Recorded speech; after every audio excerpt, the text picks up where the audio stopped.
This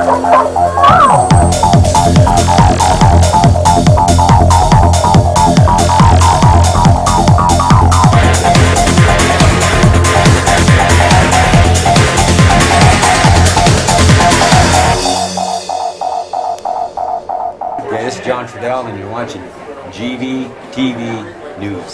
So watch, and learn. Thanks, John, and I'm Randy Hansen. In world news headlines today: in Iraq, dozens killed in wave of violence. An Afghan soldier kills 2 U.S. troops as Quran protests intensify. And in Syria, Homs shelled UN plans humanitarian visit. And top Syrian officials listed in report on abuses. And Bradley Manning faces arraignment on WikiLeaks charges. And UN officials announce failure of Iran visit. And former U.S. resident jailed at Gitmo as Gitmo reaches plea deal. And U.S. Marine convicted in Iraq massacre discharged under honorable conditions. U.S. troops deployed to fight LRA rebels in 4 African countries. And Newark Mayor NYPD hid spying on Muslims. And Virginia ultrasound bill altered after protests. And 3rd grade student murdered. Oscar Grant's cousin shot, wounded by Oakland police. And Obama visits features site of African American History Museum. And UC Davis pepper sprayed victims file suit. And publisher Barney Rosett dies at 89. GVTV News would like to say the views expressed on our news broadcast do not necessarily reflect the views of the NCTV Digital Media Center. But before these stories, GVTV News would like to thank one of our underwriters who supports your only visual video news media in Nevada County. That's right, it's us, GVTV News.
In today's first world news story, at least 50 people have been killed in a series of bombings and shootings across Iraq, according to Al Jazeera. The attacks included car bombs, roadside bombs, and gunfire targeting Iraqi police. More than 200 people were also wounded. And violent protests are escalating in Afghanistan over the recent burning of copies of the Quran by the NATO troops.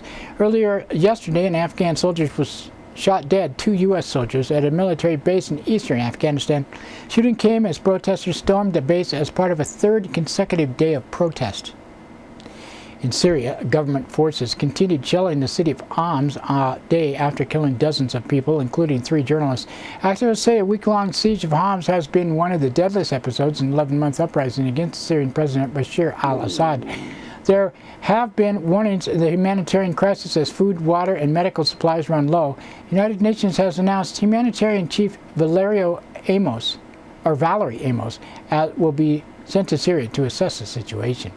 And in a report in the UN Human Rights Council in Geneva, investigators have created a list of high-ranking officials believed to have committed crimes against humanity, including killing of unarmed civilians.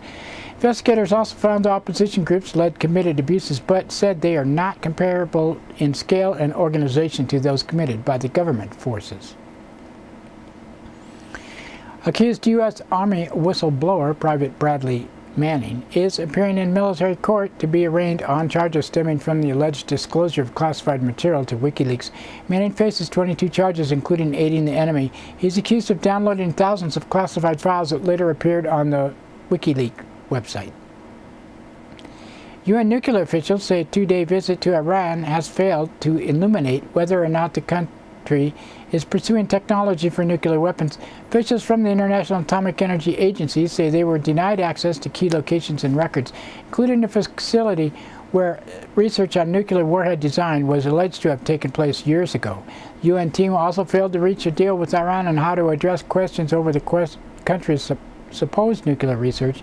In Washington, White House Press Secretary Jay Carney criticized Iran for failure in the UN's mission and said, "Unfortunately, it's another demonstration of Iran's refusal to abide by its international obligations.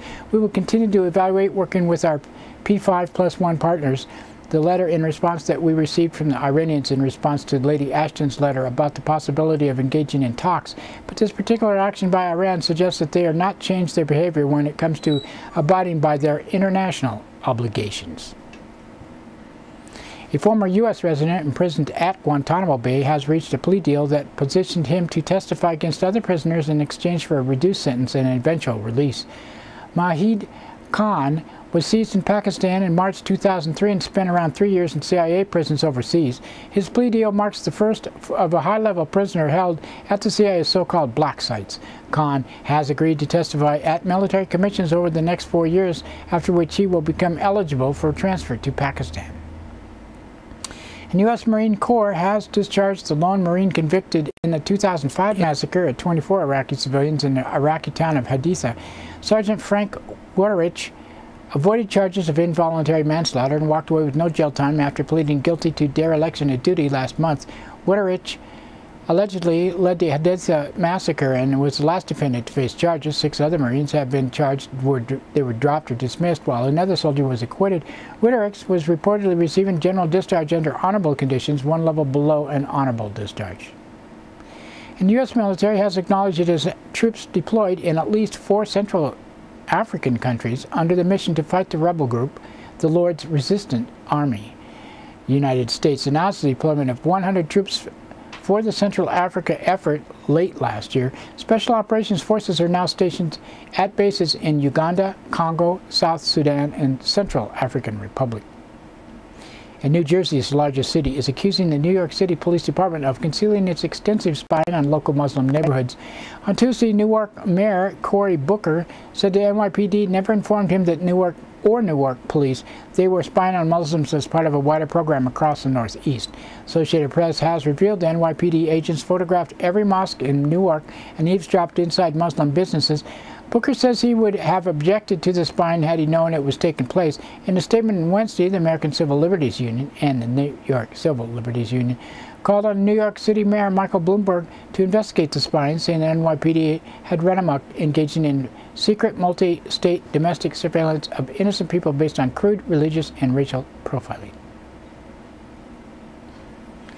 In Virginia, a bill requiring women to obtain an ultrasound before abortion has been softened after a wave of protests.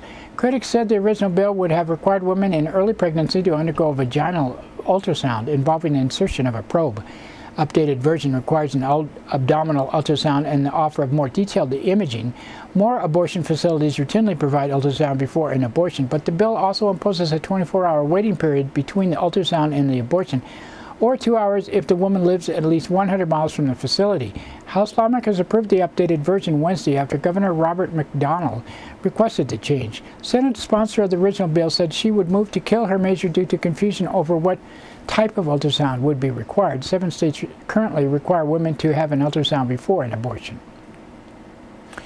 And a 3rd grade student in Washington State is in critical condition after being shot by a classmate that brought a gun to school. The gun apparently went off accidentally in a classmate's backpack. In a separate shooting incident on Wednesday, 5 people were killed at a spa in suburban Atlanta in what appeared to be a murder-suicide.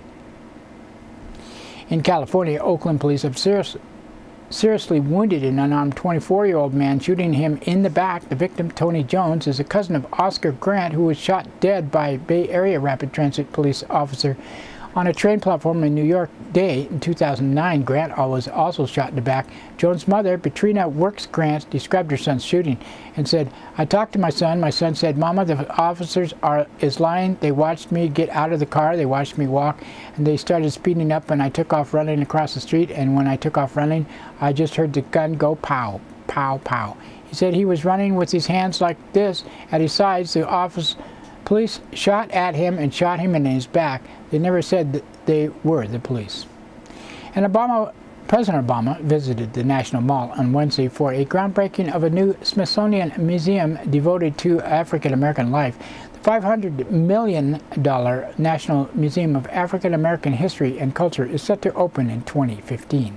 President Obama said this day has a long time in coming. The idea for a museum dedicated to African Americans was first put forward by black veterans of the Civil War, and years later the call was picked up by members of the civil rights generation, by men and women who knew how to fight for what was right and to strive for what is just. This is their day. This is your day. It's an honor to be here to see the fruit of your labor, and when the future generations hear these songs of pain and progress and struggle and sacrifice, I hope they will not think of them as somehow separate from the larger American story. Victims of the notorious pepper spray incident in University of California, Davis, late last year have filed a lawsuit accusing the school of violating their constitutional rights. Video footage seen around the world shows police pepper spraying student protesters as they sat down during a peaceful rally. Students were peacefully sitting down cross-legged with their arms locked when the officers began pepper spraying them at close range. The trailblazing publisher Barney Russet has died at the age of 89. Russet is widely credited with changing U.S. publishing, withstanding death threats, lawsuits, and bombing attacks to win critical cases against censorship. Through his imprint, Grove Press, he was an early champion of voices including Samuel Beckett, Che Guevara, and Malcolm X. And that's it for World News today. Now we would like to thank one of our underwriters who supports your only visual video news media in Nevada County. That's right, it's us, GVTV News.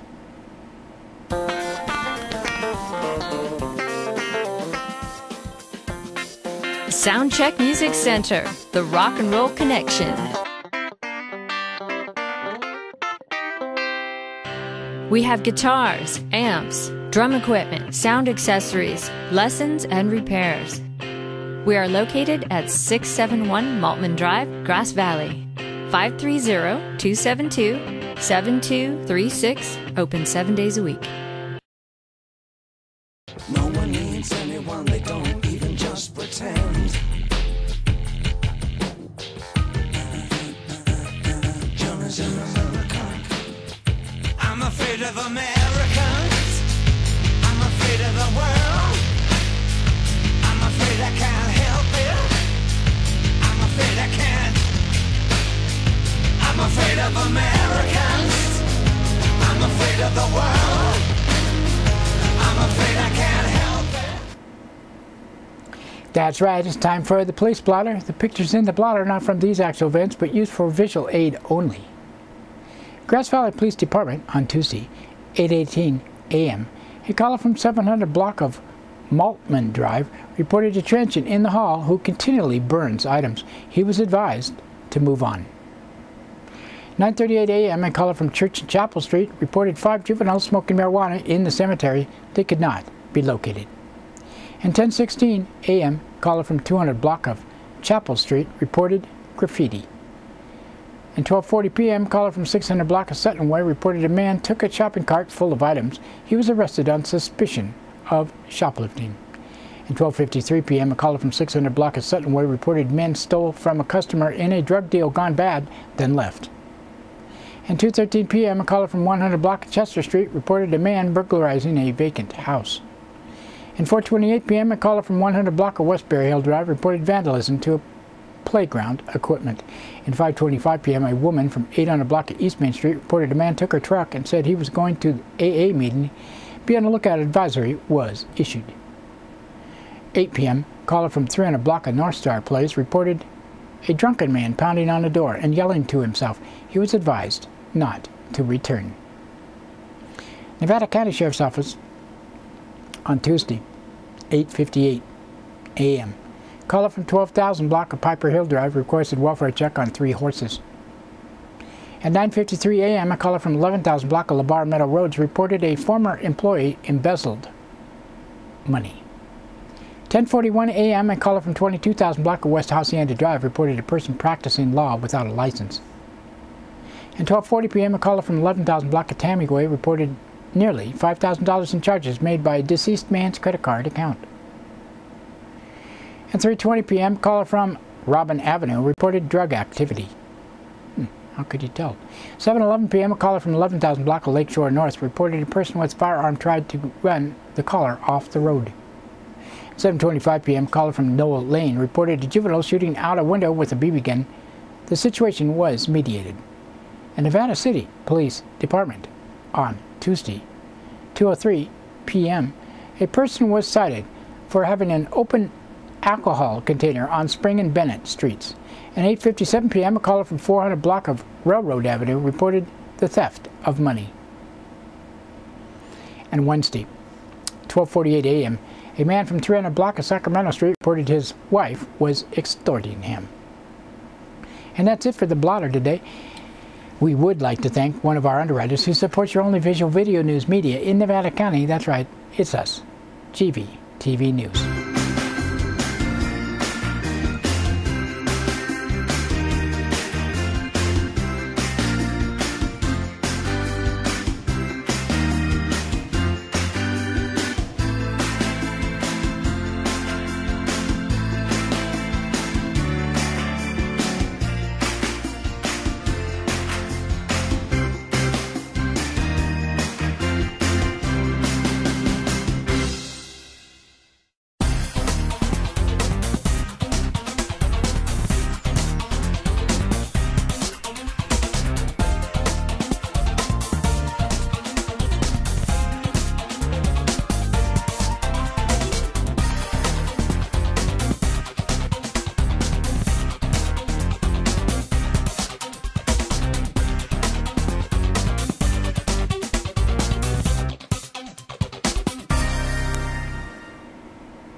In local news headlines, no foul play suspected in death of man found in Penn Valley.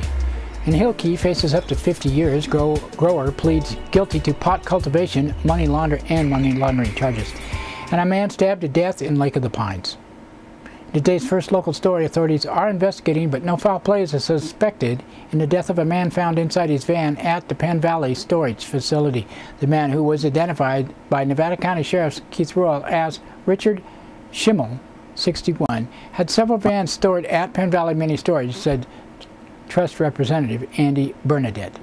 Schimmel was seen by the manager Monday night and was found inside one of the vans Tuesday morning. There was no sign of foul play, Royal said. We're following up to check his medical history if he didn't and has any medical issues, and we will do an autopsy. And in a story by Liz Keller of the Union, San Juan Ridge resident Charles Miller Hilkey Jr. pleaded guilty Tuesday to federal court to conspiring with others to cultivate marijuana into structurally financial transactions to avoid federal reporting requirements. Mr. Hilkey's highly profitable marijuana trafficking and money laundering enterprise is at an end, said U.S. Attorney Benjamin Wagner in a prepared statement. Together with our state and local law enforcement partners, we will continue to root out and prosecute large commercial marijuana traffickers. Almost 200 law enforcement officers and agents raided 9 locations on property belonging to Hilkey in September 2009, finding more than 6,002 marijuana plants, 135 pounds of processed marijuana, and $200,000 in cash. Criminal investigation from the IRS analyzed Hilkey's financial documents, which revealed money laundering designed to conceal narcotic-related proceeds. According to court documents, Hilkey was the leader of a significant marijuana operation, although the marijuana being grown in multiple properties was ostensibly for medical purposes. He and his confederates structured various financial transactions with some of the money they made selling marijuana in order to avoid financial reporting requirements under federal law.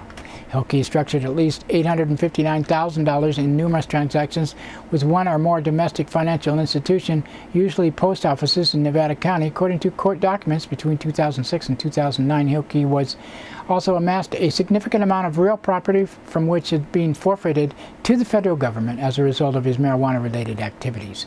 Hilkey will forfeit approximately 25 different properties in Oregon and California with a combined value of more than $2.4 million. Hilkey is scheduled to be sentenced in Sacramento on June 12th. He faces a maximum statutory penalty for the marijuana charges of 40 years in prison, a $2 million fine, and life term of supervised release. This is a 5-year mandatory minimum sentence associated with this charge. Maximum statutory penalty for structuring transactions to evade reporting requirements is 10 years in prison, $250,000 fine, and 3-year term of supervised release. A Petaluma man was arrested after allegedly stabbing another man to death in Lake of the Pines and leading several law enforcement agencies on a car chase through 3 counties. Brandon Riddle Terrell, 24, of Petaluma, allegedly killed 33-year-old victim just after midnight Thursday at a residence in 11,000 block of Lakeshore North in a gated community in southern Nevada County. The victim was identified as Ryan Roth, said Nevada County Sheriff Keith Royal. The 2 men were at a social gathering where alcohol and drugs were present, Royal added. Rydell Terrell, who had a no-bail warrant from Sonoma County for a probation violation, allegedly stood up and displayed a knife, saying he would not go back to jail. Roth, possibly believing Riddle Terrell intended to harm himself or others, tried to restrain him, according to Royal. Riddle Terrell then turned around and stabbed him multiple times with the knife, which had a 5-inch blade. Suspect fled the scene, and a be on the lookout advisory was issued. Riddle Terrell was arrested in Sacramento County after evading law enforcement officers and leading law enforcement on a chase that spanned Nevada, Placer, and Sacramento counties. Placer County Sheriff deputies spotted the driver along Interstate 80 and started chasing him. They did deploy a spike strip, but Riddle Terrell kept driving on his vehicle rims. Riddle Terrell was stopped in Sacramento County near Calvine Road and was secured by a K-9. He was treated for dog bites and then transported to Nevada County, where he was booked into Wayne Brown Correctional Facility on suspicion of murder. We're still interviewing witnesses, and State Department of Justice crime scene team is processing evidence, Royal added.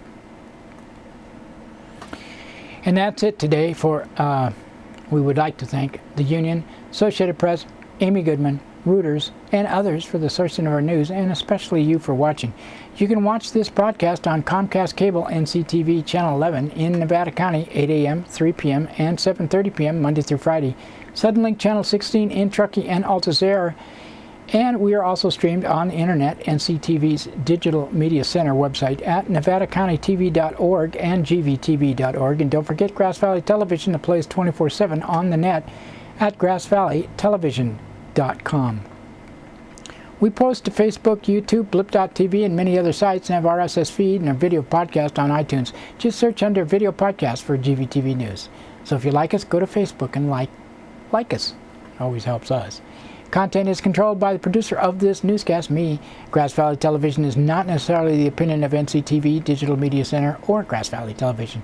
Grass Valley Television also videotapes local events around Nevada County. If you have any interest in that, you can contact us for more information, 362-8889. And this show is produced by Grass Valley Television and Rural County Television Network. Talk to you Monday. Have a good weekend. Dance if you want to, like a lady stand. Yeah, feel like that. If you don't know, like you know.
Necessary reasons turning the past. I could never bear the thought of losing you. Ooh, I'll always be there. See you through. My love grows deeper, deeper, deeper. My love grows for you. My love grows deeper, deeper.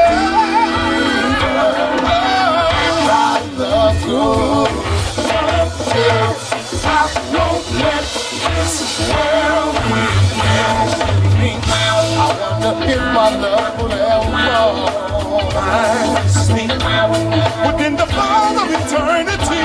My love is often cold, and it can't be but a show, 'cause it belongs to you. I ain't in this world.